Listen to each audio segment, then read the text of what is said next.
بسم اللہ الرحمن الرحیم۔ شروع اللہ کے نام سے جو بڑا مہربان نہایت رحم والا ہے۔ السلام علیکم۔ جب انسان اپنے رب پر اس قدر بھروسہ کر لیتا ہے کہ اس کے علاوہ کوئی بھی اس کی ضرورت پوری کرنے والا نہیں، تو اللہ تعالیٰ بھی اپنے بندے کو مایوس نہیں لوٹاتا۔ فجر کے وقت کچھ لوگ تکیے پر سر رکھ کر سوتے ہیں اور کچھ لوگ جائے نماز پر سر رکھ کر روتے ہیں۔ سونے والے صرف خوبصورت خواب دیکھتے ہیں جبکہ رونے والے خواب کی تعبیر پاتے ہیں۔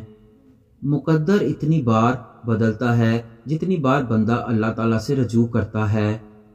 جب اللہ کسی بندے سے خوش ہوتا ہے تو اس کے لیے نیکی کرنا آسان اور گناہ کرنا مشکل بنا دیتا ہے۔